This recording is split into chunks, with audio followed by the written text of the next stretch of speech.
I am the youngest of 4. I have a brother, he's the oldest, and then 2 sisters, and then me.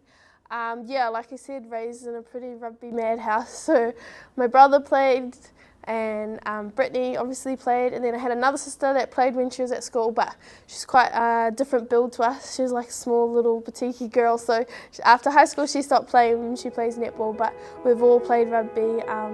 My brother played rugby, and he actually had an accident playing rugby, and so he no longer plays rugby, but he's a huge supporter of it.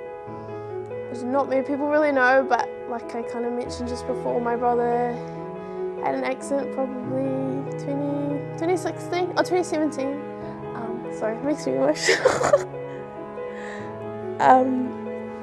He had an accident playing rugby and is now a tetraplegic.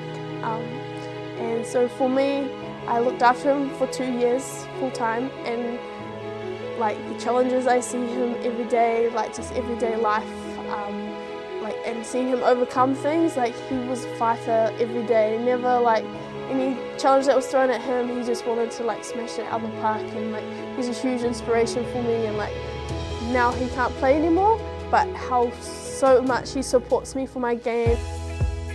From the start, like obviously if she never played, I probably wouldn't have like had the courage or confidence to go and give it a go, because we were always the only girls playing with the boys. And then I think in the most recent years, like when she got to play for the Fijiana Sevens, I think that created a pathway and gave me the opportunity to realise that, wow, I can do that too. And obviously on my junior year, she continues to support me. Uncalled for, like we never really hear of you just go into a competition for the first year, win every game and come out on top. So I guess the first year we never got a taste of a loss, and then the second year we got a bit of a reality check when we lost, but it was how we bounced back from it, and it just really showed. And then obviously this year we didn't go as well as we expected, but I think for us, like we're not here just to win every game. Like there's so many learnings we take out of games, and I think for us, if we can learn to cope with the losses and build off them, like staying positive, knowing that if you do your work during the week, then you try your best on the game. It doesn't always go your way, but as long as you're putting your best foot forward and giving 100% and emptying the tank on the field, then you can't ask for much more. So sometimes the result doesn't go our way, but it's how we rebuild, regroup after that, and keep striving for the next game. It's over, and it is full time.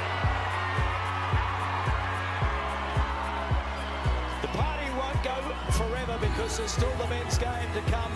We created history this year. Like although we didn't win the thing, like we had a sellout crowd to a women's game in Fiji. Like it's crazy. So for me, there were so many memorable moments like that just like tops everything. Like we had so many positive things, and like I think also it was the first time ever a women's game was played after a men's game ever anywhere. So I think that's pretty cool too. Like so there was lots of achievements like behind the scenes that we ticked off, and I think we just got to take those little things into next season.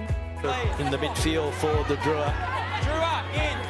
Kayla Leonard will be calling on all of her experience from the Wallaroos, and not straight, a pressure throw.